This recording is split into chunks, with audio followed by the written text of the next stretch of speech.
നമസ്കാരം. ഇന്ത്യൻ ഭരണഘടനാ സിലബസ് ഭാഗത്ത് ഇന്നത്തെ ക്ലാസ്സിൽ മൗലിക അവകാശങ്ങളെക്കുറിച്ചാണ് നമ്മൾ പഠിക്കാനായിട്ട് തുടങ്ങുന്നത്. വളരെ ഇമ്പോർട്ടൻ്റ് ആയിട്ടുള്ള ഒരു ഭാഗമാണിതെന്ന് ഞാൻ പറയാതെ തന്നെ നിങ്ങൾക്കറിയാം. ഏത് പരീക്ഷയ്ക്കും അത്യാവശ്യം അറിഞ്ഞിരിക്കേണ്ട ഒരു ടോപ്പിക്കാണ്. അത് PSC നടത്തുന്നതായാലും SSC, UPSC, RRB ആര് നടത്തുന്ന പരീക്ഷയാണെങ്കിലും വളരെ ഇമ്പോർട്ടൻ്റ് ആയിട്ടുള്ള ഒരു ഭാഗമാണ്. അതിന് പറ്റുന്ന വിധത്തിൽ തന്നെയാണ് ഈ ക്ലാസ് പ്ലാൻ ചെയ്തിരിക്കുന്നത്. അതുപോലെ ആസ്ഥ അക്കാഡമി ഇന്ത്യൻ ഭരണഘടന എന്നുള്ള ടോപ്പിക്ക് പഠിക്കുന്നതിന് വേണ്ടിയിട്ട് ഒരു പുസ്തകം പ്രിപ്പയർ ചെയ്തിട്ടുണ്ട്. വളരെ ലളിതമായിട്ട് തയ്യാറാക്കിയിരിക്കുന്ന ഒരു പുസ്തകമാണ്. വളരെ കുറച്ച് പേജുകൾ, വാരി വലിച്ചൊന്നും കാര്യങ്ങൾ കൊടുക്കാതെ അത്യാവശ്യം വേണ്ട കാര്യങ്ങൾ മാത്രം കൊടുത്ത് തയ്യാറാക്കിയിരിക്കുന്ന ഒരു പുസ്തകമാണ്. 120 രൂപ മാത്രമേ വിലയുള്ളൂ. ഈ പുസ്തകം നിങ്ങൾക്ക് ഗുണപ്പെടും എന്ന് എനിക്ക് 100% ഉറപ്പ് പറയാനായിട്ട് പറ്റും. കാരണം പഠിപ്പിക്കുന്ന ഞാൻ തന്നെയാണ് ഈ പുസ്തകം തയ്യാറാക്കിയിട്ടുള്ളത്. അപ്പോൾ നിങ്ങൾ ഈ ക്ലാസ് കേട്ടതിന് ശേഷം ഈ പുസ്തകം കൂടി വായിക്കുകയാണെങ്കിൽ അപ്പോൾ തന്നെ ആ കാര്യങ്ങൾ പഠിച്ചു പോകാനായിട്ട് പറ്റും. അപ്പോൾ അതിനു വേണ്ടി തയ്യാറാക്കിയിരിക്കുന്ന ഒരു പുസ്തകമാണ്. പുസ്തകം ആവശ്യമുള്ളവർ ഈ കാണുന്ന നമ്പറിലോട്ട് വിളിക്കുകയോ വാട്സപ്പ് ചെയ്യുകയോ ചെയ്യുക. വിളിച്ചാൽ ഇത്തിരി തിരക്കായിരിക്കും. നിങ്ങൾ മെസ്സേജ് അയച്ചാൽ നിങ്ങളെ തിരിച്ച് കോൺടാക്റ്റ് ചെയ്തോളും. ഇനി അത് കഴിഞ്ഞിട്ട് വേറൊരു കാര്യം പ്രത്യേകം പറയാം. ഈ പുസ്തകവുമായി ബന്ധപ്പെട്ട് നിങ്ങൾ ഏതെങ്കിലും തരത്തിലുള്ള ഒരു പേയ്മെൻറ്റ് നടത്തുമ്പോൾ ഒരു കാരണവശാലും ഏതെങ്കിലും ഒരു ഫോൺ നമ്പറിലോട്ട് പേയ്മെൻറ്റ് ചെയ്യരുത്. ഏതെങ്കിലും QR കോഡ് സ്കാൻ ചെയ്ത് നിങ്ങൾ പേയ്മെൻറ്റ് ചെയ്യരുത്. അതിന് വേണ്ടിയിട്ട് ആസ്ഥ അക്കാഡമിക്ക് ഒരു UPI ID ഉണ്ട്, qr.aastac@sib. അപ്പോൾ ഈ UPI ID വഴി വേണം നിങ്ങൾ പേയ്മെൻറ്റ് ചെയ്യാൻ. അതിൻ്റെ കാര്യങ്ങളെല്ലാം ഈ നമ്പറിൽ വിളിക്കുമ്പോൾ അവർ പറഞ്ഞു തരും. അപ്പോൾ ഈ പുസ്തകം ആവശ്യമുള്ളവർ എത്രയും പെട്ടെന്ന് കോൺടാക്റ്റ് ചെയ്യുക. നിങ്ങളൊരു ബിഗിനർ ആണെങ്കിൽ തീർച്ചയായിട്ടും ഈ പുസ്തകം വാങ്ങുന്നത് ഗുണകരമായിരിക്കും. അപ്പോൾ നമുക്ക് ഇന്നത്തെ ക്ലാസ്സിനകത്തോട്ട് വരാം. ഞാൻ അജിത് സുമേരു. ഏവർക്കും ആസ്ഥ അക്കാഡമിയുടെ യൂട്യൂബ് ചാനലിലേക്ക് സ്വാഗതം.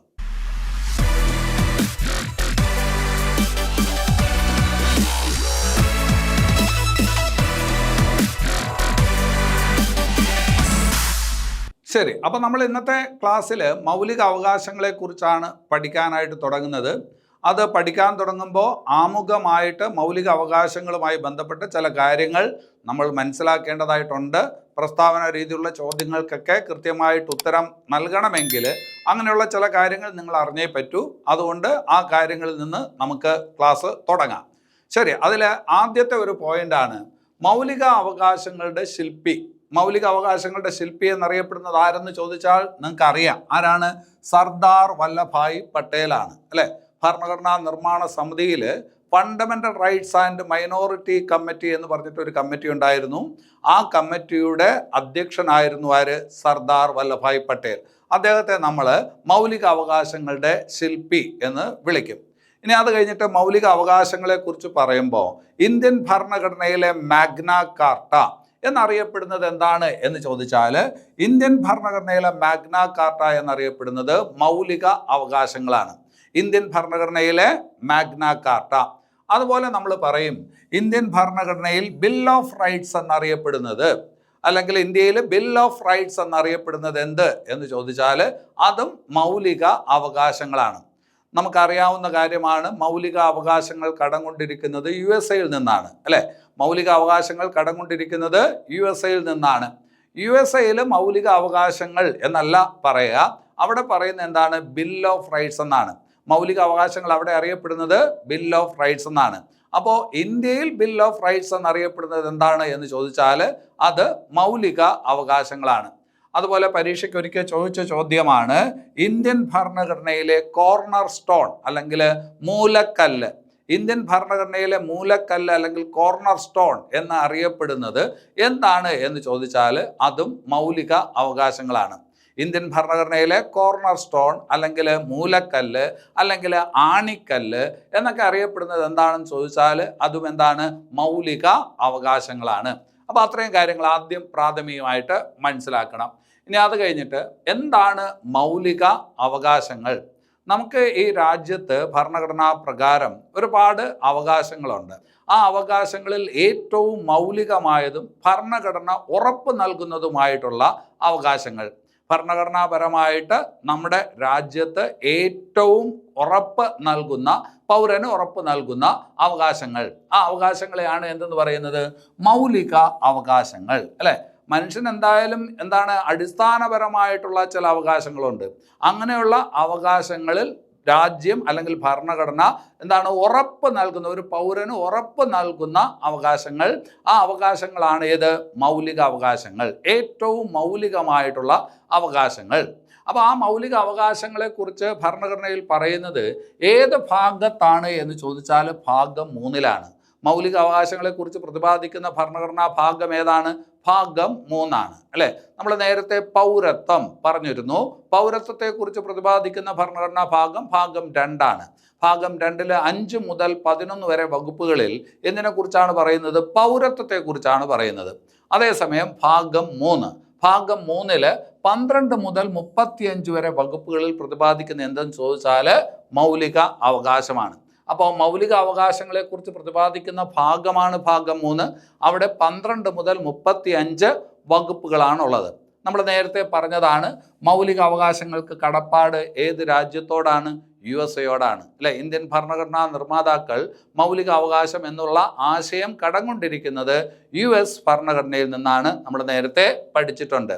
ഇനി അത് കഴിഞ്ഞിട്ട് മൗലിക അവകാശങ്ങളുടെ കാവൽ മാലാഖ, മൗലിക അവകാശങ്ങളുടെ കാവൽ മാലാഖ അല്ലെങ്കിൽ മൗലിക അവകാശങ്ങളുടെ സംരക്ഷകൻ എന്നറിയപ്പെടുന്നത് എന്താണ് എന്ന് ചോദിച്ചാൽ അത് സുപ്രീം കോടതിയാണ്. ശരി, അപ്പോൾ അത്രയും കാര്യങ്ങൾ കൂടി അവിടെ മനസ്സിലാക്കുക. ഇനി അത് കഴിഞ്ഞിട്ട് വളരെ പ്രധാനപ്പെട്ട വേറൊരു ഭാഗത്തോട്ട് വരാം. ഇങ്ങനെയുള്ള ചോദ്യങ്ങളാണ് പരീക്ഷയ്ക്ക് പ്രസ്താവന രീതിയിൽ എപ്പോഴും ഉണ്ടാവുന്നത്. മൗലിക അവകാശങ്ങൾ നീതിനിഷ്ഠമാണോ എന്നൊരു ചോദ്യം. മൗലിക അവകാശങ്ങൾ നീതിനിഷ്ഠമാണോ അല്ലെ?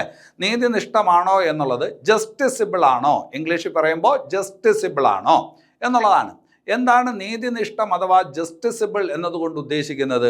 അതായത് കോടതിയിൽ പോയി ചോദ്യം ചെയ്യാൻ പറ്റുന്നതാണോ? നമുക്ക് ലഭിച്ചില്ല എങ്കിൽ, അതിൽ പറയുന്ന കാര്യം നമുക്ക് ലഭിച്ചില്ല എങ്കിൽ കോടതിയിൽ പോയി ചോദ്യം ചെയ്യാൻ പറ്റുന്നതാണോ എന്നുള്ളതാണ് ചോദ്യം.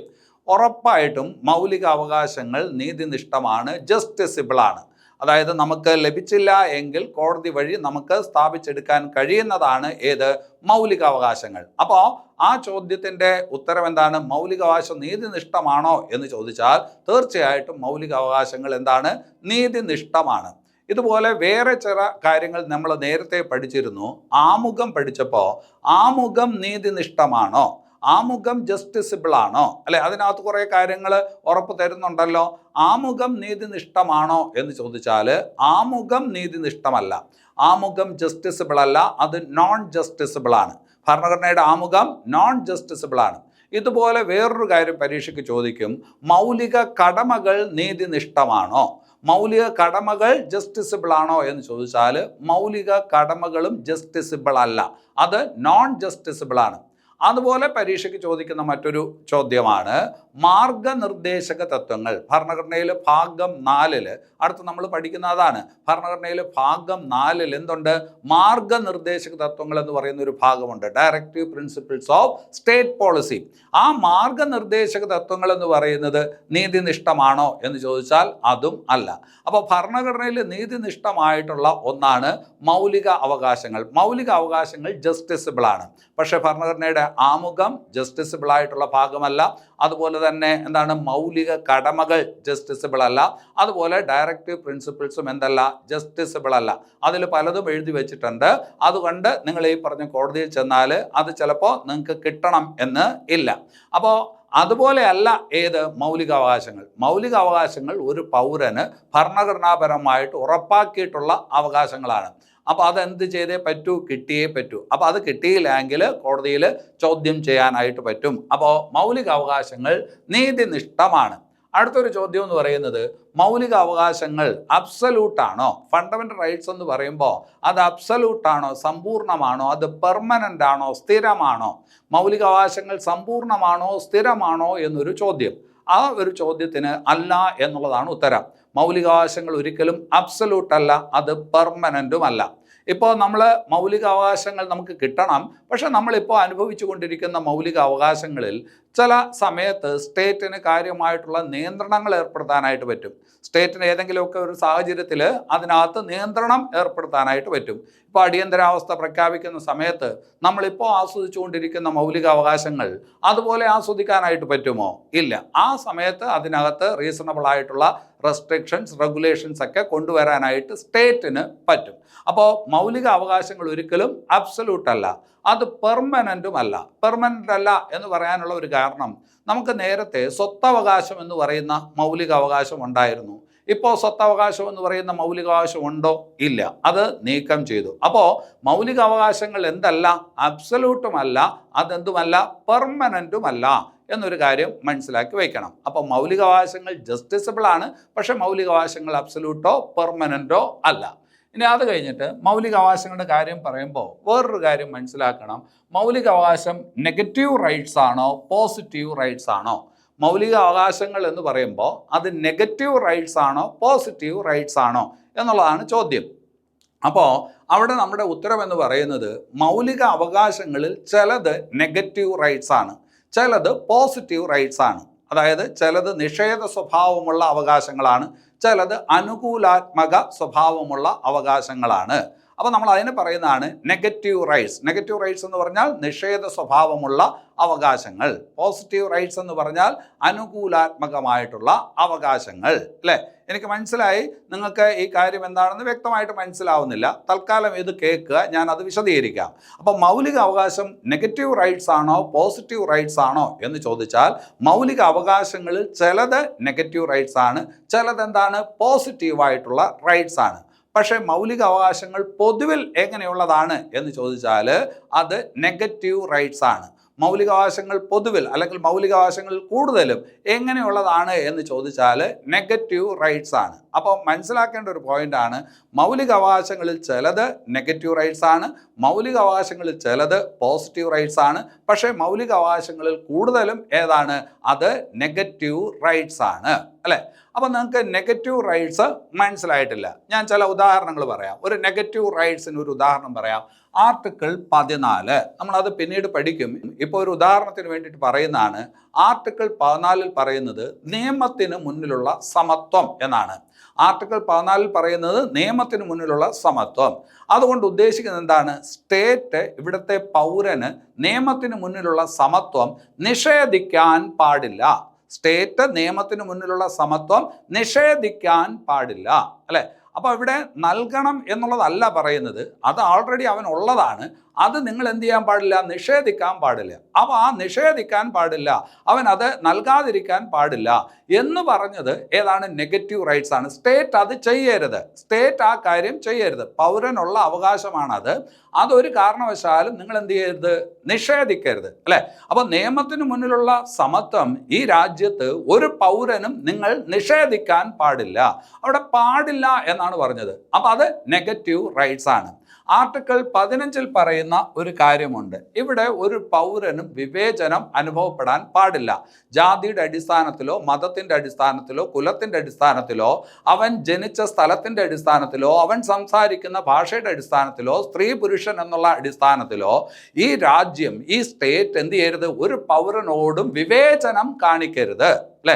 ജാതിയുടെ അടിസ്ഥാനത്തിൽ ഇവിടെ വിവേചനം പാടില്ല, അതുപോലെ മതത്തിൻ്റെ അടിസ്ഥാനത്തിൽ വിവേചനം പാടില്ല, അവൻ സംസാരിക്കുന്ന ഭാഷ, അവൻ ജനിച്ച സ്ഥലം എന്നിവയുടെ അടിസ്ഥാനത്തിൽ സ്റ്റേറ്റ് ഒരു തരത്തിലുള്ള വിവേചനവും ഈ പറഞ്ഞ നാട്ടിലെ പൗരന്മാരോട് കാണിക്കാൻ പാടില്ല എന്ന് പറഞ്ഞു. അപ്പോൾ അവിടെ പാടില്ല എന്ന് പറഞ്ഞതാണ്. അതെന്താണ്? നിഷേധ സ്വഭാവത്തിലുള്ള റൈറ്റ് എന്ന് നമ്മൾ പറയും. നിഷേധ സ്വഭാവത്തിലുള്ള റൈറ്റ്.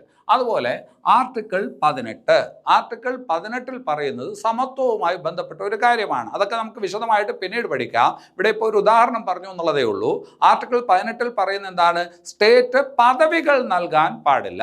സ്റ്റേറ്റ് എന്താണ്? പദവികൾ നൽകാൻ പാടില്ല. ഈ നാട്ടിൽ എല്ലാവരും തുല്യരാണ്. അപ്പോൾ എന്തെങ്കിലുമൊക്കെ പദവി നൽകി ആ പറഞ്ഞ തുല്യത ഇല്ലാതാക്കാൻ വേണ്ടി ശ്രമിക്കരുത്. അപ്പോൾ അനാവശ്യമായിട്ട് സ്റ്റേറ്റ് എന്ത് ചെയ്യാൻ പാടില്ല? പദവികൾ നൽകാൻ പാടില്ല. അല്ലേ? അപ്പോൾ ഒരാൾക്കും സമത്വത്തിൻ്റെ ഭാഗമായിട്ട് എന്താണ്? നിയമത്തിന് മുന്നിലുള്ള സമത്വം നിഷേധിക്കാൻ പാടില്ല. ഒരാളെയും ഇവിടെ വിവേചനവുമായി ബന്ധപ്പെടുത്തി മാറ്റി നിർത്താൻ പാടില്ല. ഏതെങ്കിലും തരത്തിൽ വിവേചനം പറഞ്ഞ് മാറ്റി നിർത്താൻ പാടില്ല. അതുപോലെ തന്നെ സ്റ്റേറ്റ് പദവികൾ നൽകാൻ പാടില്ല. അപ്പോൾ ഈ പറഞ്ഞ ഉദാഹരണങ്ങളിൽ നിങ്ങൾ മനസ്സിലാക്കിയ എന്താണ്? സ്റ്റേറ്റിനോട് ചിലത് ചെയ്യരുത് എന്ന് ഭരണഘടന പറയുന്നു. അങ്ങനെ ചെയ്യരുത് എന്ന് പറയുന്നതിലൂടെ ഭരണഘടന പൗരന്റെ ചില അടിസ്ഥാന അവകാശങ്ങൾ ഉറപ്പാക്കുന്നു. അപ്പോൾ ചെയ്യരുത് എന്ന് പറഞ്ഞതാണ് ഏതർത്ഥത്തിലുള്ളത്? നിഷേധ സ്വഭാവത്തിലുള്ളത്. അതായത് നമ്മൾ നെഗറ്റീവ് റൈറ്റ്സ് എന്ന് പറഞ്ഞത്. ഇനി അത് കഴിഞ്ഞിട്ട് പോസിറ്റീവ് റൈറ്റ്സ് എന്ന് പറഞ്ഞതോ? പോസിറ്റീവ് റൈറ്റ്സ് എന്ന് പറഞ്ഞു. അല്ലേ? അതിനൊരു ഉദാഹരണമാണ് 6 വയസ്സിനും 14 വയസ്സിനും ഇടയ്ക്കുള്ള കുഞ്ഞുങ്ങൾക്ക് സൗജന്യവും നിർബന്ധിതവുമായിട്ടുള്ള വിദ്യാഭ്യാസം നൽകണം. ഇവിടെ പാടില്ല എന്നല്ല പറഞ്ഞത്, നിങ്ങൾ അത് ചെയ്യണം എന്നുള്ളതാണ്. അപ്പോൾ അത് പോസിറ്റീവാണ്. 6നും 14നും ഇടയ്ക്കുള്ള കുഞ്ഞുങ്ങൾക്ക് സൗജന്യവും നിർബന്ധിതവുമായിട്ടുള്ള വിദ്യാഭ്യാസം നൽകണം എന്നാണ് പറഞ്ഞത്. അപ്പോൾ അതെന്താണ്? അത് പോസിറ്റീവാണ് അല്ലേ? അത് പോസിറ്റീവായിട്ടുള്ള റൈറ്റ് ആണ്.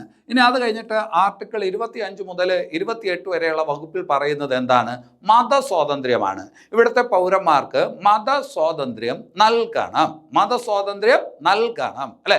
മതസ്വാതന്ത്ര്യമുണ്ട്. ഇഷ്ടപ്പെട്ട മതത്തിൽ വിശ്വസിക്കാം, അത് പ്രചരിപ്പിക്കാം, അതിനുള്ള സ്വാതന്ത്ര്യം പൗരന് നൽകണം അല്ലെ? അപ്പൊ അത് നൽകിയ ഒന്നാണ്. അത് പാടില്ല എന്ന് പറഞ്ഞല്ല, നൽകണം എന്ന് പറഞ്ഞതാണ്. അപ്പോൾ ഇവിടെ വിദ്യാഭ്യാസം നൽകണം അല്ലെ? 6നും 14നും ഇടയ്ക്കുള്ള കുഞ്ഞുങ്ങൾക്ക് സൗജന്യവും നിർബന്ധിതവുമായിട്ടുള്ള വിദ്യാഭ്യാസം നൽകണം, മതസ്വാതന്ത്ര്യം നൽകണം. പിന്നെ അത് കഴിഞ്ഞിട്ട് ആർട്ടിക്കിൾ 32 പറഞ്ഞ കാര്യം എന്താണ്? ആർട്ടിക്കിൾ 32 എന്ന് പറഞ്ഞിട്ട് മൗലിക അവകാശങ്ങളുമായി ബന്ധപ്പെട്ടൊരു വകുപ്പുണ്ട്. അതിൽ പറയുന്ന കാര്യം, ഏതെങ്കിലും തരത്തിൽ മൗലിക അവകാശങ്ങൾ നിഷേധിക്കപ്പെട്ടാൽ പൗരന് കോടതിയെ സമീപിക്കാനുള്ള അധികാരമുണ്ട്. പൗരന് കോടതിയെ സമീപിക്കാനുള്ള അവകാശമുണ്ട് അല്ലേ? അപ്പോൾ ഇതൊക്കെ എന്താണ്? ഇത് പോസിറ്റീവായിട്ടുള്ള റൈറ്റ്സ് ആണ്. അപ്പോൾ നമ്മുടെ ഭരണഘടനയിൽ മൗലിക അവകാശങ്ങളുടെ ഭാഗത്ത് ഉള്ള അവകാശങ്ങളിൽ ചിലത് എന്താണ്? പോസിറ്റീവാണ്, ചിലത് നെഗറ്റീവാണ്. ചോദ്യം ഇതാണ്, ഏറ്റവും കൂടുതൽ എങ്ങനെയുള്ള റൈറ്റ്സ് ആണ് എന്ന് ചോദിച്ചാൽ അത് നെഗറ്റീവ് റൈറ്റ്സ് ആണ്. അതായത് പൗരൻ്റെ അവകാശങ്ങളിന്മേൽ സ്റ്റേറ്റ് അനാവശ്യമായിട്ട് കടന്നു കയറുന്നത് തടയുന്നതിന് വേണ്ടിയിട്ടുള്ള കാര്യങ്ങളാണ് കൂടുതലും ഉള്ളത്. അതിലൂടെയാണ് പൗരൻ്റെ ഈ പറഞ്ഞ സാധാരണ അവകാശങ്ങൾ, ഏറ്റവും അടിസ്ഥാനപരമായുള്ള അവകാശങ്ങൾ ഭരണഘടന സംരക്ഷിക്കുന്നത്. അപ്പോൾ അതാണ് ഈ പറഞ്ഞ നെഗറ്റീവ് റൈറ്റ്സ്. അപ്പോൾ നെഗറ്റീവ് റൈറ്റ്സും ഉണ്ട്, പോസിറ്റീവ് റൈറ്റ്സും ഉണ്ട്. ഭരണഘടനയിൽ ഏറ്റവും കൂടുതലുള്ളത് ഏത് തരത്തിലുള്ള റൈറ്റ്സ് ആണ് എന്ന് ചോദിച്ചാൽ, മൗലിക അവകാശങ്ങളിൽ ഏറ്റവും കൂടുതലുള്ള റൈറ്റ്സ് ഏത് തരത്തിലുള്ളതാണെന്ന് ചോദിച്ചാൽ അത് നെഗറ്റീവ് റൈറ്റ്സ് ആണ് എന്ന് പറയണം. അപ്പോൾ ആ ഒരു കാര്യം മനസ്സിലായി അല്ലേ? അപ്പോൾ നീതിനിഷ്ഠം എന്നതുകൊണ്ട് ഉദ്ദേശിച്ചത് എന്താണെന്ന് മനസ്സിലായി. അതുപോലെ അബ്സലൂട്ട് എന്ന് പറയുന്നത് കൊണ്ട് ഉദ്ദേശിക്കുന്നത് എന്താണെന്ന് മനസ്സിലായി. മൗലികാവകാശങ്ങൾ പെർമനൻ്റ് ആണോ അല്ലയോ എന്നുള്ള ചോദ്യത്തിന് ഉത്തരം പറയാനായിട്ട് പറ്റും. മൗലികാവകാശങ്ങൾ നെഗറ്റീവ് റൈറ്റ്സ് ആണോ പോസിറ്റീവ് റൈറ്റ്സ് ആണോ, കൂടുതലുള്ളത് ഏത് തരത്തിലുള്ള റൈറ്റ്സ് ആണ് എന്നിപ്പോൾ നിങ്ങൾക്ക് വ്യക്തമായി. അപ്പോൾ ആ കാര്യങ്ങൾ അടിസ്ഥാനപരമായുള്ള കാര്യങ്ങളാണ്, നിങ്ങൾ മനസ്സിലാക്കിയിരിക്കണം. ഇനി അത് കഴിഞ്ഞിട്ട് ഭരണഘടനാ ഭേദഗതിക്ക് കഴിയുമോ എന്നുള്ളതാണ്. മൗലിക അവകാശങ്ങൾ തിരുത്താൻ കഴിയുമോ അല്ലേ? മൗലിക അവകാശങ്ങൾ അമെൻഡബിൾ ആണോ എന്നുള്ളതാണ് ചോദ്യം. തീർച്ചയായിട്ടും മൗലിക അവകാശങ്ങൾ തിരുത്താനായിട്ട് കഴിയും. ആർക്ക് തിരുത്താൻ പറ്റും? പാർലമെൻറ്റിന് തിരുത്താൻ പറ്റും അല്ലേ?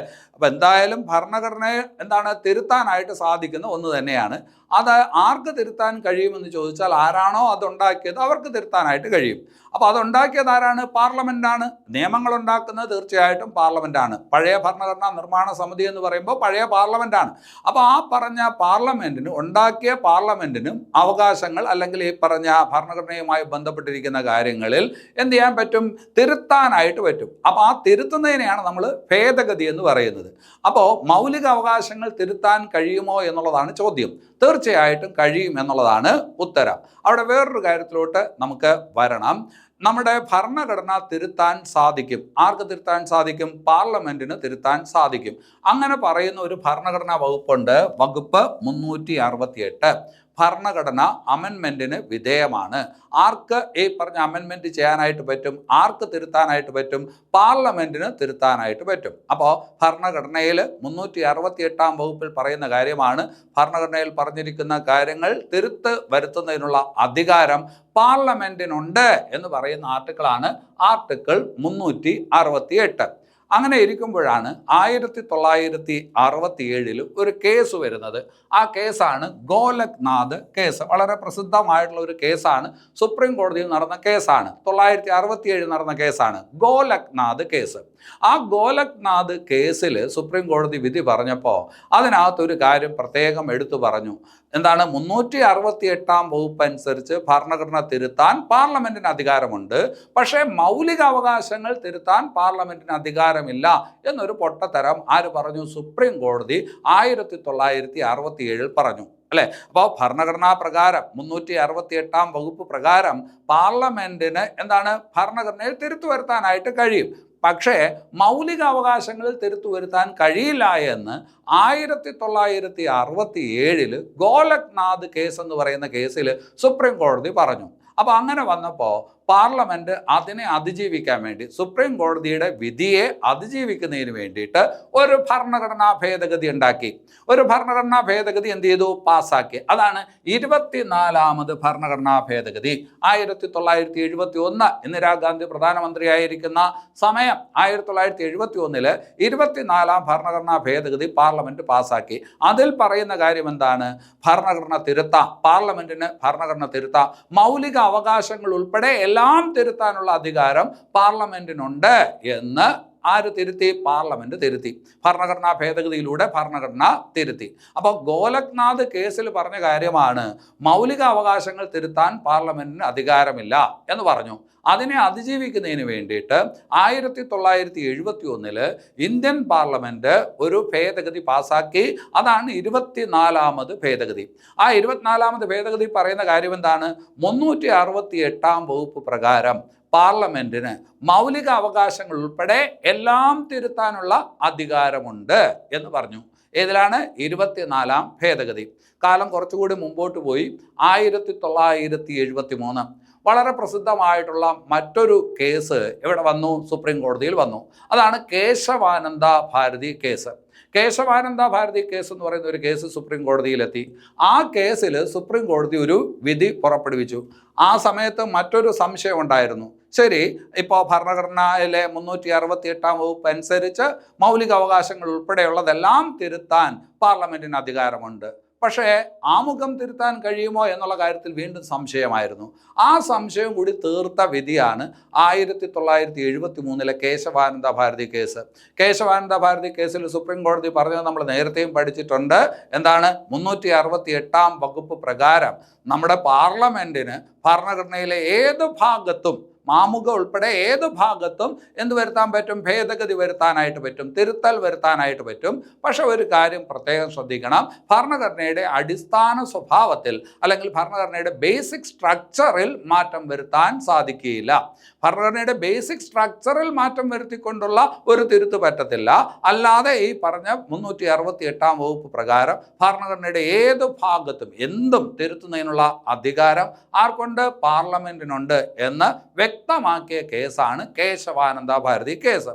അപ്പോൾ നമ്മുടെ സംശയം ഇതായിരുന്നു, മൗലിക അവകാശങ്ങൾ ഭേദഗതി ചെയ്യാൻ പറ്റുമോ എന്ന് ചോദിച്ചാൽ തീർച്ചയായിട്ടും ഭേദഗതി ചെയ്യാനായിട്ട് പറ്റും. അതിന് ഉറപ്പ് നൽകുന്നത് ഏത് ആർട്ടിക്കിളാണ്? ആർട്ടിക്കിൾ 368. ഒരു കൺഫ്യൂഷൻ ഉണ്ടായിരുന്നു. ആ കൺഫ്യൂഷൻ ഗോലഖ്നാഥ് കേസ് വന്നപ്പോൾ, വിധി വന്നപ്പോൾ ഉണ്ടായ ആ കൺഫ്യൂഷൻ അതിജീവിക്കാൻ വേണ്ടിയിട്ട് പാർലമെന്റ് ഒരു ഭേദഗതി പാസ്സാക്കിയെന്ന് പറഞ്ഞു. ഏതാണ് ആ ഭേദഗതി? 24ാമത് ഭേദഗതി. ഏത് വർഷം? 1971 അല്ലെ? കേശവാനന്ദ ഭാരതി കേസ് എന്നാണ് 1973. അതിൻ്റെ പ്രത്യേകത എന്താണ്? ആമുഖം തിരുത്താം. ഭരണഘടനയുടെ ബേസിക് സ്ട്രക്ചറിൽ മാറ്റം വരുത്താതെ പാർലമെന്റിന് ഭരണഘടനയിൽ എന്തും തിരുത്താം എന്ന് പറഞ്ഞ കേസാണ് കേശവാനന്ദ ഭാരതി കേസ്. അപ്പോൾ അത്രയും കാര്യങ്ങൾ അവിടെ മനസ്സിലാക്കി വയ്ക്കണം. ഇനി അത് കഴിഞ്ഞിട്ട് മറ്റൊരു ഭാഗത്തോട്ട് വരാം. ഒരു വിദേശിക്ക് മൗലിക അവകാശം ലഭിക്കുമോ? അല്ലെ, നമ്മുടെ ഭരണഘടനയിൽ പാർട്ട് 3 12 മുതൽ 35 വരെ വകുപ്പുകളിൽ മൗലിക അവകാശങ്ങളെ കുറിച്ച് പറയുന്നു. അതൊരു വിദേശിക്ക് ലഭിക്കുമോ എന്നുള്ളതാണ്. മൗലിക അവകാശം എന്ന് പറയുന്നത് ഇന്ത്യൻ പൗരന് ഉറപ്പ് നൽകിയിരിക്കുന്ന അവകാശമാണ്. ഭരണഘടനാപരമായിട്ട് ഇന്ത്യൻ പൗരന് ഉറപ്പ് നൽകിയിരിക്കുന്ന അവകാശമാണ് മൗലിക അവകാശം. ആ മൗലിക അവകാശം അതുപോലെ എന്തായാലും ഒരു വിദേശ പൗരന് കിട്ടത്തില്ല. എന്തായാലും ഒരു വിദേശ പൗരന് ഒരു ഇന്ത്യൻ പൗരന് ലഭിക്കുന്നത് പോലെ മൗലിക അവകാശം ലഭിക്കത്തില്ല. പക്ഷെ ഒരു വിദേശ പൗരന് ലഭ്യമാകുന്ന മൗലിക അവകാശങ്ങളുമായി ബന്ധപ്പെട്ട ഏറ്റവും പ്രധാനപ്പെട്ട ഒരു വകുപ്പുണ്ട്. അത് ആർട്ടിക്കിൾ 14 പ്രകാരമുള്ളതാണ്. ആർട്ടിക്കിൾ 14 പ്രകാരമുള്ള ആ കാര്യം എന്താണ്? നിയമത്തിന് മുന്നിലുള്ള സമത്വം. ഒരു വിദേശി ഈ രാജ്യത്ത് വന്നാലും അവന് നിയമത്തിന് മുന്നിൽ ഒരു തുല്യത കിട്ടും. നമ്മളെ വിചാരണ ചെയ്യുന്നത് പോലെ തന്നെയാണ് അവനെയും വിചാരണ ചെയ്യുന്നത്. വിദേശി എന്നുള്ള രീതിയിൽ വേറൊരു തരത്തിലുള്ള വിചാരണയിലോട്ട് പോകത്തില്ല. നിയമത്തിന് മുന്നിലുള്ള സമത്വം. അപ്പോൾ ഇന്ത്യയിലെ എല്ലാ വ്യക്തികൾക്കും ലഭ്യമാകുന്ന മൗലിക അവകാശങ്ങളുമായി ബന്ധപ്പെട്ട വകുപ്പേത്? അല്ലെ, പൗരൻ എന്ന് പറഞ്ഞാൽ നമ്മൾ മാത്രമേ വരത്തുള്ളൂ. ഇന്ത്യയിലെ എല്ലാ വ്യക്തികൾക്കും ലഭ്യമാക്കാൻ കഴിയുന്ന മൗലിക അവകാശങ്ങളുമായി ബന്ധപ്പെട്ട വകുപ്പ് ഏതെന്ന് ചോദിച്ചാൽ വകുപ്പ് 14 പിന്നെ അത് കഴിഞ്ഞിട്ട് ഒരു വിദേശിക്ക് ലഭിക്കുന്ന മൗലിക അവകാശങ്ങളുമായി ബന്ധപ്പെട്ട മറ്റു വകുപ്പുകൾ ഏതെന്ന് ചോദിച്ചാൽ വകുപ്പ് 20. വകുപ്പ് 20. വകുപ്പ് 20-ൽ പറയുന്ന കാര്യം എന്താണ്? അന്യായമായ ശിക്ഷകളിൽ നിന്നുള്ള സംരക്ഷണം. ഒരാളെ ഈ രാജ്യത്ത് ഒരു കുറ്റത്തിന്മേൽ 2 തവണ വിചാരണ ചെയ്യാനായിട്ട് പറ്റത്തില്ല. അങ്ങനെയുള്ള ഈ പറഞ്ഞ എന്താണ് കുറ്റകൃത്യവുമായി ബന്ധപ്പെട്ട്, അതായത് ശിക്ഷകളുമായി ബന്ധപ്പെട്ട സംരക്ഷണം, കുറ്റകൃത്യങ്ങളിൽ ശിക്ഷകളുമായി ബന്ധപ്പെട്ട സംരക്ഷണം അല്ലെ, അതാണ് ആർട്ടിക്കിൾ 20-ൽ പറയുന്നത്. ഇതും ഈ പറഞ്ഞ ഒരു വിദേശിക്കും അതുപോലെ തന്നെയാണ്. ഈ രാജ്യത്ത് വിചാരണ ചെയ്യാതെ ആരും എന്ത് ചെയ്യത്തില്ല, ഈ പറഞ്ഞ് ശിക്ഷിക്കപ്പെടത്തില്ല. വിചാരണ ചെയ്യപ്പെടാതെ ആരും ശിക്ഷിക്കപ്പെടത്തില്ല. അപ്പോൾ ഒരു വിദേശിയെ സംബന്ധിച്ചിടത്തോളവും അത് അവന് ബാധകം തന്നെയാണ്. അപ്പോൾ ആർട്ടിക്കിൾ 14 ആർക്ക് ബാധകമാണ്? ഒരു വിദേശിക്കും ബാധകമാണ്. പിന്നെ അത് കഴിഞ്ഞിട്ട് ശിക്ഷകളിൽ നിന്നുള്ള സംരക്ഷണം പറയുന്ന ആർട്ടിക്കിൾ 20 ആർക്ക് ബാധകമാണ്? ഒരു വിദേശിക്ക് ബാധകമാണ്. ഇനി അത് കഴിഞ്ഞിട്ട് ആർട്ടിക്കിൾ 21-ൽ പറയുന്ന കാര്യം എന്താണ്? ആർട്ടിക്കിൾ 21-ൽ പറയുന്ന കാര്യം ജീവിക്കാനുള്ള അവകാശം. ഏറ്റവും ലളിതമായിട്ട് പറഞ്ഞാൽ ജീവിക്കാനുള്ള അവകാശം, റൈറ്റ് ടു ലീവ്, ജീവിക്കാനുള്ള അവകാശം. അപ്പോൾ ഈ രാജ്യത്ത് ജീവിക്കാനുള്ള അവകാശം ഒരു പൗരൻ എന്നുള്ള നിലയിൽ നമുക്ക് എന്താണ് ഉണ്ട്, അല്ലെങ്കിൽ ആ പറഞ്ഞ കാര്യം ഭരണഘടന ഉറപ്പ് നൽകിയിട്ടുണ്ട്. ആ പറഞ്ഞ കാര്യം ഒരു വിദേശിക്കും ബാധകമാണ്. ഒരു വിദേശി ഈ രാജ്യത്ത് ആക്രമിക്കപ്പെട്ടാൽ അവന് സംരക്ഷണം കൊടുക്കേണ്ടേ സ്റ്റേറ്റ്? ഒരു വിദേശിയുടെ ജീവനും സ്വത്തിനും ഈ പറഞ്ഞ സ്റ്റേറ്റ് എന്ത് ചെയ്യണം? സംരക്ഷണം കൊടുത്താലല്ലേ പറ്റുള്ളൂ. അപ്പോൾ ആർട്ടിക്കിൾ 21 ഒരു വിദേശിക്കും ബാധകമാണ്. ആർട്ടിക്കിൾ 21 വിദേശിക്ക് ബാധകമാണ്. അത് കഴിഞ്ഞിട്ട് ആർട്ടിക്കിൾ 22. ആർട്ടിക്കിൾ 22-ൽ പറയുന്ന കാര്യം എന്താണ്? അറസ്റ്റിൽ നിന്നുള്ള സംരക്ഷണം. ഒരാളെ അറസ്റ്റ് ചെയ്യുമ്പോൾ പാലിക്കേണ്ട ചില നടപടിക്രമങ്ങളുണ്ട്, അല്ലെങ്കിൽ മര്യാദയുണ്ട്. ആ പറഞ്ഞ കാര്യം ഒരു വിദേശിക്കും ബാധകമാണ്. അപ്പോൾ ആർട്ടിക്കിൾ 20-ൽ പറയുന്ന എന്താണ്? ശിക്ഷകളിൽ നിന്നുള്ള സംരക്ഷണവും അതുപോലെ തന്നെ ജീവിക്കാനുള്ള അവകാശവും അതുപോലെ അറസ്റ്റിൽ നിന്നുള്ള സംരക്ഷണം. ഏതിൽ പറയുന്ന? 22-ൽ പറയുന്ന അറസ്റ്റിൽ നിന്നുള്ള സംരക്ഷണം, അതും ഒരു വിദേശിക്ക് ബാധകമാണ്. അപ്പോൾ 14, 20, 21, 22 വകുപ്പുകൾ ഒരു വിദേശിക്ക് ബാധകമാണ്.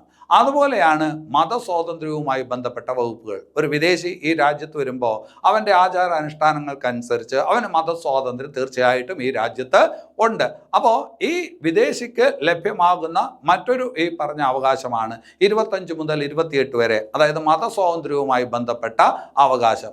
അപ്പോൾ ഒരു വിദേശിക്ക് ഈ രാജ്യത്ത് എൻജോയ് ചെയ്യാൻ പറ്റുന്ന അവകാശങ്ങളാണ് 14, 20, 21, 22, 25 മുതൽ 28 വരെ വകുപ്പുകളിൽ പറയുന്ന അവകാശങ്ങൾ എന്ന് മനസ്സിലാക്കി വയ്ക്കുക.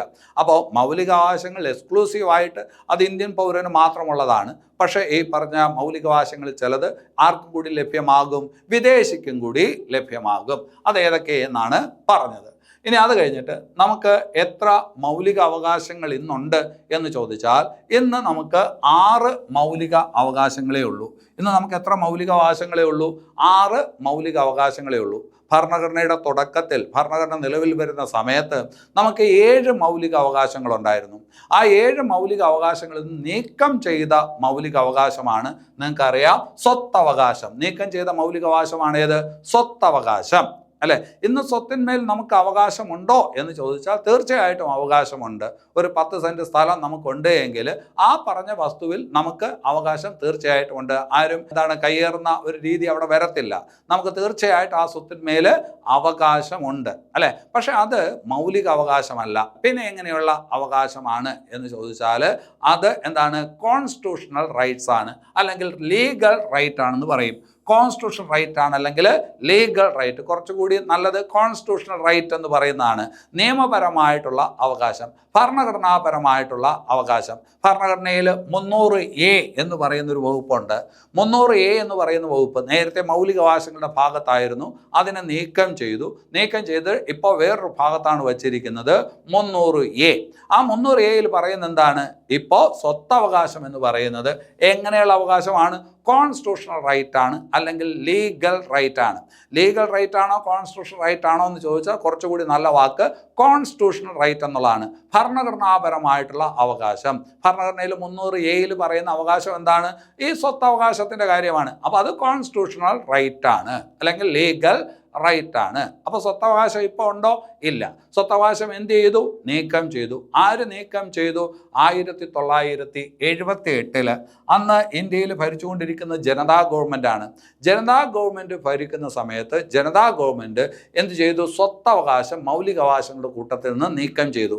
അന്ന് ജനതാ ഗവൺമെൻറ് തലവൻ എന്ന് പറയുന്നത്, അന്നത്തെ പ്രധാനമന്ത്രി എന്ന് പറയുന്നത് ആരാണ്? മൊറാർജി ദേശായി ആണ്. അപ്പോൾ ജനതാ ഗവൺമെൻറ് 1978 ഭരിക്കുന്ന സമയത്ത് മൊറാർജി ദേശായി പ്രധാനമന്ത്രിയായിരിക്കുമ്പോൾ ഭരണഘടനയിലെ 44-ാം ഭേദഗതി പ്രകാരം എന്ത് ചെയ്തു? സ്വത്തവകാശം മൗലികാവകാശങ്ങളുടെ കൂട്ടത്തിൽ നീക്കം ചെയ്തു. അതിനെ ഒരു കോൺസ്റ്റിറ്റ്യൂഷണൽ റൈറ്റ് ആക്കി മാറ്റി 300A. അപ്പോൾ അത്രയും കാര്യങ്ങൾ അവിടെ ഓർത്തു വയ്ക്കണം. അപ്പോൾ മൗലികാവകാശം ഭേദഗതി ചെയ്യാൻ പറ്റും എന്നിപ്പോൾ ഉറപ്പായിട്ടുണ്ട് അല്ലേ? ഏതാണ് ആ പറഞ്ഞ അമെൻമെൻറ്റ്? 44th amendment 1978. അങ്ങനെ 7 മൗലിക അവകാശം ഉണ്ടായിരുന്നത് ഇപ്പോൾ നമുക്ക് എത്ര മൗലികാവകാശമായിട്ട് മാറി? 6 മൗലികാവകാശമായിട്ട് മാറി. ആ 6 മൗലിക അവകാശങ്ങൾ ഏതൊക്കെയെന്ന് പരിചയപ്പെട്ടു വയ്ക്കാം. ഒന്ന് റൈറ്റ് ടു ഈക്വാലിറ്റി, സമത്വത്തിനുള്ള അവകാശം. റൈറ്റ് ടു ഈക്വാലിറ്റി ഭരണഘടനയിൽ ഭാഗം 3 12 മുതൽ 35 വരെ വകുപ്പിലാണ് മൗലിക അവകാശങ്ങളെ കുറിച്ച് പറയുന്നത്. അതിൽ 12, 13 വകുപ്പ് എന്ന് പറയുന്നത് ഇൻട്രൊഡക്ഷൻ ആണ്. അത് കഴിഞ്ഞിട്ട് അവകാശങ്ങളിലോട്ട് വരുന്നത് ആദ്യം 14ാമത്തെ വകുപ്പിലാണ്. അപ്പോൾ അതിൽ 14 മുതൽ 18 വരെ ആദ്യം പറഞ്ഞ മൗലികാവകാശം ഏതാണ്? സമത്വ അവകാശമാണ്. അപ്പോൾ നിങ്ങൾ ബൈഹാർട്ട് ചെയ്യണം. റൈറ്റ് ടു ഈക്വാലിറ്റി എന്ന് പറഞ്ഞാൽ ആർട്ടിക്കിൾ 14 മുതൽ 18 വരെ വകുപ്പുകളിൽ പറയുന്നതാണ്. അത്രയും വകുപ്പിലൂടെയാണ് ആ അവകാശം എന്ത് ചെയ്യുന്നത്? പ്രകടിപ്പിക്കുന്നത്. അപ്പോൾ 14 മുതൽ 18 വരെ. ഇനി അത് കഴിഞ്ഞിട്ട് രണ്ടാമത്തെ മൗലികാവകാശം ഏതാണ്? Right to freedom. രണ്ടാമത്തെ മൗലികാവകാശം റൈറ്റ് ടു ഫ്രീഡം. അപ്പോൾ അത് ഏത് മുതൽ ഏത് വരെ വകുപ്പ് പഠിക്കണം? 19 മുതൽ 22 വരെ സ്വാതന്ത്ര്യത്തിലുള്ള അവകാശമാണ് രണ്ടാമത്തെ മൗലികാവകാശം. ആദ്യത്തത് സമത്വ അവകാശം 14 മുതൽ 18 വരെ. രണ്ടാമത്തത് സ്വാതന്ത്ര്യത്തിലുള്ള അവകാശം 19 മുതൽ 22 വരെ. ഇനി അത് കഴിഞ്ഞിട്ട് മൂന്നാമത്തെ മൗലികാവകാശമോ? റൈറ്റ് അഗെയിൻസ്റ്റ് എക്സ്പ്ലോയിറ്റേഷൻ, ചൂഷണത്തിൽ നിന്നുള്ള സംരക്ഷണം. 2 വകുപ്പുകളാണ് അവിടെ വരുന്നത്, 23, 24. അപ്പോൾ ഭരണഘടനയിൽ 23, 24 വകുപ്പുകളിൽ പ്രതിപാദിക്കുന്ന മൗലികാവകാശം റൈറ്റ് അഗെയിൻസ്റ്റ് എക്സ്പ്ലോയിറ്റേഷൻ. ഭരണഘടനയിൽ 14 മുതൽ 18 വരെ വകുപ്പുകളിൽ പ്രതിപാദിക്കുന്നത് റൈറ്റ് ടു ഈക്വാലിറ്റി. 19 മുതൽ 22 വരെ വകുപ്പിൽ പറയുന്നത് എന്താണ്? Right to freedom. ഇനി അത് കഴിഞ്ഞിട്ട് നാലാമത്തെ മൗലികാവകാശം നമ്മൾ പറഞ്ഞു right to freedom of religion, മതസ്വാതന്ത്ര്യം. മതസ്വാതന്ത്ര്യം പറയുന്നത് ഏത് മുതൽ ഏത് വരെ വകുപ്പാണ്? 25 മുതൽ 28 വരെ വകുപ്പ്. മതസ്വാതന്ത്ര്യത്തെക്കുറിച്ച് പറയുന്ന വകുപ്പാണ് 25 മുതൽ 28 വരെ വകുപ്പ്. Right to freedom of religion, മതസ്വാതന്ത്ര്യം. ഇനി അത് കഴിഞ്ഞിട്ട് സാംസ്കാരികവും വിദ്യാഭ്യാസപരവുമായ അവകാശം. സാംസ്കാരികവും വിദ്യാഭ്യാസപരവുമായിട്ടുള്ള അവകാശം എന്ന് പറയുമ്പോൾ ശ്രദ്ധിച്ചോണം, അത് എല്ലാ ഇന്ത്യൻ പൗരന്മാർക്കുമുള്ള അവകാശമല്ല. അത് ഭാഷാ ന്യൂനപക്ഷങ്ങൾക്ക്, മതന്യൂനപക്ഷങ്ങൾക്ക് മാത്രമായിട്ടുള്ള ഒരു മൗലികാവകാശമാണ്. Cultural and educational rights. ഇവിടെ നിങ്ങൾ അത് ശ്രദ്ധിച്ചോണം. കൾച്ചറൽ ആൻഡ് എഡ്യൂക്കേഷണൽ റൈറ്റ്സ് എന്ന് പറയുമ്പോൾ നിങ്ങൾ ഒരു മതന്യൂനപക്ഷത്തിൽപ്പെട്ട ആളാണെങ്കിൽ നിങ്ങൾക്ക് ആ അവകാശമുണ്ട്. ഭാഷാ ന്യൂനപക്ഷത്തിൽപ്പെട്ട ആളാണെങ്കിലും ആ അവകാശമുണ്ട്. വളരെ ഈ പറഞ്ഞ കുറച്ച് പേർ മാത്രം സംസാരിക്കുന്ന ആ ഭാഷയുണ്ടല്ലോ, ആ പറഞ്ഞ ഭാഷാ കുടുംബത്തിൽപ്പെട്ട ആൾക്കാരാണ് നിങ്ങളെങ്കിൽ നിങ്ങൾക്ക് എന്തുണ്ട്? ഈ പറഞ്ഞ ഭാഷാ ന്യൂനപക്ഷം എന്നുള്ള രീതിയിൽ ഈ അവകാശമുണ്ട്. അതുപോലെ മതന്യൂനപക്ഷം എന്നുള്ള രീതിയിലും ഈ അവകാശമുണ്ട്. അപ്പോൾ ഭരണഘടനയിൽ 5ാമതായിട്ട് പറയുന്ന മൗലികാവകാശം കൾച്ചറൽ ആൻഡ് എഡ്യൂക്കേഷണൽ റൈറ്റ്സ് ആർക്ക് വേണ്ടിയിട്ടുള്ളതാണ്? ഭാഷാ ന്യൂനപക്ഷങ്ങൾക്കും മതന്യൂനപക്ഷങ്ങൾക്കും വേണ്ടിയിട്ടുള്ള അവകാശമാണ്. അത് പറയുന്നത് 2 വകുപ്പിലാണ്. ആർട്ടിക്കിൾ 29, 30. ആർട്ടിക്കിൾ 29, 30 അല്ലെ. 25 മുതൽ 28 വരെ മതസ്വാതന്ത്ര്യം. 23, 24 വകുപ്പിൽ എന്താണ്? ചൂഷണത്തിൽ നിന്നുള്ള സംരക്ഷണം. അതേസമയം ഇപ്പോൾ പറഞ്ഞത് കൾച്ചറൽ ആൻഡ് എഡ്യൂക്കേഷൻ റൈറ്റ് അഥവാ സാംസ്കാരികവും വിദ്യാഭ്യാസപരവുമായ അവകാശം. അത് ആർട്ടിക്കിൾ 29, 30. ഇനി അത് കഴിഞ്ഞിട്ട് 6ാമത്തെ മൗലികാവകാശം ഏറ്റവും ഫണ്ടമെൻ്റൽ ആയിട്ടുള്ള മൗലികാവകാശം. മൗലികാവകാശങ്ങളിൽ ഏറ്റവും ഫണ്ടമെൻ്റൽ ആയിട്ടുള്ള അവകാശം നമ്മൾ പറയും മൗലികാവകാശങ്ങളിൽ ഏറ്റവും മൗലികമായ അവകാശം എന്ന് പറയും. അതാണ് 6ാമത്തെ മൗലികാവകാശം. അത് പറയുന്നത് ആർട്ടിക്കിൾ 32ലാണ്. ഭരണഘടനാപരമായിട്ടുള്ള പരിഹാരാവകാശം. മുകളിൽ പറഞ്ഞ 5 മൗലിക അവകാശങ്ങളുണ്ട്. ആ 5 മൗലികാവകാശങ്ങൾ നിങ്ങൾക്ക് ഈ രാജ്യത്ത് ലഭ്യമാക്കേണ്ടതാണ്, സ്റ്റേറ്റ് ലഭ്യമാക്കേണ്ടതാണ്. ഏതെങ്കിലും അവസരത്തിൽ അത് നിഷേധിക്കപ്പെട്ടാൽ നിങ്ങളുടെ അവകാശമാണ്, 6ാമത്തെ നിങ്ങളുടെ മൗലിക അവകാശമാണ്, കോടതിയിൽ പോയി ചോദ്യം ചെയ്യാം. ചോദ്യം ചെയ്തത് പുനഃസ്ഥാപിക്കാം. ചോദ്യം ചെയ്തത് പുനഃസ്ഥാപിക്കാം. അതാണ് നിങ്ങളുടെ 6ാമത്തെ മൗലികാവകാശം. അപ്പോൾ ഇന്ന് 6 മൗലികാവകാശങ്ങളുണ്ട്. 6 മൗലികാവകാശങ്ങൾ ഏതൊക്കെയാണ്, ഏത് മുതൽ ഏതുവരെ വകുപ്പിലാണ് അത് പറയുന്നത് എന്നുള്ളത് എന്ത് ചെയ്യണം? ബൈ ഹാർട്ട് ചെയ്യണം. ഇങ്ങനെ കൃത്യമായിട്ട് ഓരോരോ കാര്യങ്ങൾ നിങ്ങൾ പഠിക്കുകയും മനസ്സിലാക്കുകയും ചെയ്തു കഴിഞ്ഞാൽ ആ പ്രശ്നം മാറും. മറ്റത് എപ്പോഴും സംശയമായിരിക്കും, ഓരോ കാര്യത്തിലും സംശയം വരും. ആ സംശയം വരാതെ ഇതൊക്കെ അടിസ്ഥാനപരമായുള്ള കാര്യങ്ങളാണ്. ഇത് ഉറപ്പിച്ചുകൊണ്ടേ നിങ്ങൾ മുമ്പോട്ട് പോകാവൂ. നിങ്ങൾ ആദ്യമായിട്ട് പഠിക്കാൻ തുടങ്ങുന്ന ഒരാളാണെങ്കിൽ നിങ്ങളിത് പഠിച്ച് ഉറപ്പിച്ചുകൊണ്ടേ മുമ്പോട്ട് പോകാവൂ. ഇത് ഉറപ്പിക്കാതെ മുമ്പോട്ട് പോയിട്ട് കാര്യമില്ല. പലതും അവിടെ ചെല്ലുമ്പോൾ കുഴഞ്ഞു പോകും. അപ്പോൾ ആ ആശയങ്ങൾ ആദ്യം മനസ്സിലാവണം. അതുപോലെ തന്നെ ചിലത് ബൈഹാർട്ട് ചെയ്യേണ്ടത് അതുപോലെ ബൈഹാർട്ട് ചെയ്യണം. ഇനി അത് കഴിഞ്ഞിട്ട് നമ്മൾ പറഞ്ഞു 6 മൗലിക അവകാശങ്ങളെന്ന് പറഞ്ഞു. ഇവിടെ ഒരു ചോദ്യമുണ്ട്, റൈറ്റ് ടു വോട്ട്, വോട്ട് ചെയ്യാനുള്ള അവകാശം മൗലിക അവകാശമാണോ എന്നുള്ളതാണ് ചോദ്യം. റൈറ്റ് ടു വോട്ട് എന്ന് പറയുന്നത് മൗലിക അവകാശമാണോ എന്ന് ചോദിച്ചാൽ ഒരിക്കലും അല്ല, മൗലിക അവകാശമല്ല. റൈറ്റ് ടു വോട്ട് എന്ന് പറയുന്നത് മൗലിക അവകാശമല്ല, അല്ലേ? ഒന്ന്, വോട്ട് ചെയ്യണമെങ്കിൽ നിങ്ങൾക്ക് 18 വയസ്സാവണം. വോട്ട് ചെയ്യണമെങ്കിൽ നിങ്ങൾക്ക് 18 വയസ്സാവണം. 18 വയസ്സായതുകൊണ്ട് വോട്ട് അവകാശം കിട്ടണമെന്നില്ല. സൗണ്ട് മൈൻഡുള്ള ഒരാളായിരിക്കണം. വോട്ടവകാശം കിട്ടണമെങ്കിൽ സൗണ്ട് മൈൻഡുള്ള ആളായിരിക്കണം. അതായത് വട്ടുള്ളവന് വോട്ടവകാശമില്ല. വട്ടുള്ളവന് മൗലിക അവകാശമുണ്ട്, പക്ഷെ വട്ടുള്ളവന് വോട്ടവകാശമില്ല. ഇനി അത് കഴിഞ്ഞിട്ട് നിങ്ങളൊരു കുറ്റത്തിന്മേൽ ശിക്ഷ അനുഭവിക്കുകയാണ്, നിങ്ങളിപ്പോൾ ജയിലിലാണ്. അങ്ങനെ ശിക്ഷ അനുഭവിച്ചു കൊണ്ടിരിക്കുന്ന ഒരു പ്രതിക്ക് എന്തില്ല? വോട്ടവകാശമില്ല. ശിക്ഷ അനുഭവിച്ച് ജയിലിൽ കഴിയുന്ന ഒരാൾക്ക് വോട്ടവകാശമില്ല. അപ്പോൾ വോട്ടവകാശം മൗലിക അവകാശമാണെങ്കിൽ ഇവർക്കൊക്കെ ഈ പറഞ്ഞ വോട്ടവകാശം കൊടുക്കേണ്ടി വരും. അപ്പോൾ റൈറ്റ് ടു വോട്ട് എന്ന് പറയുന്നത് ഫണ്ടമെൻ്റൽ റൈറ്റ് ആണോ എന്ന് ചോദിച്ചാൽ ഒരിക്കലും അല്ല. റൈറ്റ് ടു വോട്ട് എന്തല്ല? ഫണ്ടമെൻ്റൽ റൈറ്റ് അല്ല. ഇനി അത് കഴിഞ്ഞിട്ട് right to privacy, right to privacy, സ്വകാര്യതയ്ക്കുള്ള അവകാശം. സ്വകാര്യതയ്ക്കുള്ള അവകാശം നമ്മളിപ്പോൾ 6 മൗലിക അവകാശങ്ങളെക്കുറിച്ച് പറഞ്ഞു. ഞാൻ അത് എക്സ്പ്ലെയിൻ ചെയ്തിട്ടില്ല, അത് വേറെ ക്ലാസ്സിലാണ് എക്സ്പ്ലെയിൻ ചെയ്യുന്നത്. റൈറ്റ് ടു പ്രൈവസി എന്ന് പറഞ്ഞാൽ എന്താണ്? സ്വകാര്യതയ്ക്കുള്ള അവകാശം. നമ്മൾ ജീവിക്കാനുള്ള അവകാശം എന്ന് പറഞ്ഞു, അല്ലേ? ജീവിക്കാനുള്ള അവകാശം എന്ന് പറയുമ്പോൾ ഭയമില്ലാതെ അന്തസ്സോടെ ജീവിക്കാനുള്ള അവകാശമാണ്. ഭയമില്ലാതെ അന്തസ്സോടെ ജീവിക്കാനുള്ള അവകാശമാണ്. ആരെങ്കിലും ഭയന്ന് ഒരടിമയെ പോലെ അല്ല നമ്മൾ ഈ പറഞ്ഞ രാജ്യത്ത് ജീവിക്കേണ്ടത്. അപ്പോൾ ഭയമില്ലാതെ അന്തസ്സോടെ ജീവിക്കാനുള്ള സാഹചര്യം നമുക്ക് ഉണ്ടാക്കി തരേണ്ടത് സ്റ്റേറ്റിൻ്റെ കടമയാണ്, അല്ലേ? അതിനാണ് ഇവിടെ ഈ പറഞ്ഞ നിയമവാഴ്ച സമ്പ്രദായമൊക്കെ ഉള്ളത്. ഭയം കൂടാതെ അന്തസ്സായിട്ട് ജീവിക്കാനുള്ള സാഹചര്യം ഉണ്ടാക്കാൻ, അല്ലേ? അപ്പോൾ അത് ആരുടെ ജോലിയാണ്? സ്റ്റേറ്റിൻ്റെ ജോലിയാണ്. അപ്പോൾ നമുക്ക് ജീവിക്കണമെങ്കിൽ ശുദ്ധമായിട്ടുള്ള വായു വേണം, ശുദ്ധമായിട്ടുള്ള വെള്ളം വേണം. ശുദ്ധമായിട്ടുള്ള വായു, വെള്ളം, പിന്നെ അത് കഴിഞ്ഞിട്ട് മായം കലരാത്ത ഭക്ഷണം, ഇതെല്ലാം നമ്മുടെ മൗലിക അവകാശമാണ്. ജീവിക്കാനുള്ള അവകാശം എന്ന് പറയുമ്പോൾ ശുദ്ധമായ വായു നമ്മുടെ മൗലിക അവകാശമാണ്, ശുദ്ധമായിട്ടുള്ള ഈ പറഞ്ഞ വെള്ളം നമ്മുടെ മൗലിക അവകാശമാണ്, മായം കലരാത്ത ഭക്ഷണ സാധനങ്ങൾ നമ്മുടെ മൗലിക അവകാശമാണ്. അതുപോലെ തന്നെയാണ് ഏതും സ്വകാര്യതയും. അതായത് ജീവിക്കാനുള്ള അവകാശത്തിൻ്റെ ഭാഗമായിട്ട് നമ്മൾ അതിനെ കാണണം. സ്വകാര്യതയും മൗലിക അവകാശമാണ്. ഇപ്പോൾ ഇവിടെ എഴുതി വെച്ചേക്കുന്ന 6-നകത്ത് അങ്ങനെ എഴുതി വയ്ക്കത്തില്ല.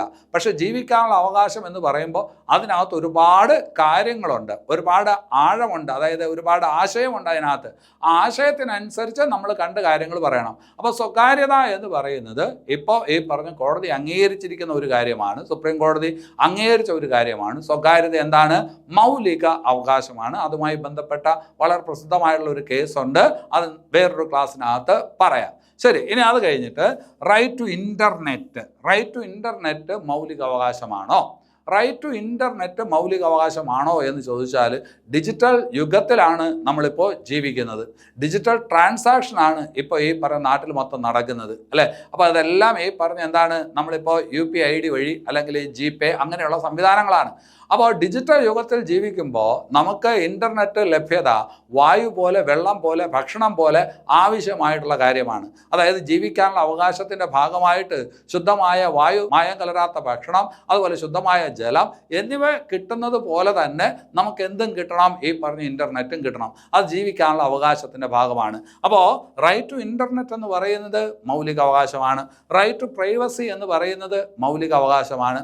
അതേസമയം റൈറ്റ് ടു വോട്ട് എന്ന് പറയുന്നത് പറയുന്നത് മൗലിക അവകാശം അല്ല. പിന്നെ അതെന്താണ് എന്ന് ചോദിച്ചാൽ, റൈറ്റ് വോട്ട് മൗലിക അവകാശം അല്ലെങ്കിൽ പിന്നെ എന്താണ് എന്ന് ചോദിച്ചാൽ അത് കോൺസ്റ്റിറ്റ്യൂഷണൽ റൈറ്റ്സ് ആണെന്ന് നമ്മൾ പറയും. എന്താണ് കോൺസ്റ്റിറ്റ്യൂഷണൽ റൈറ്റ്? കാരണം ഭരണഘടനയിൽ 326 എന്ന് പറയുന്ന ഒരു വകുപ്പുണ്ട്.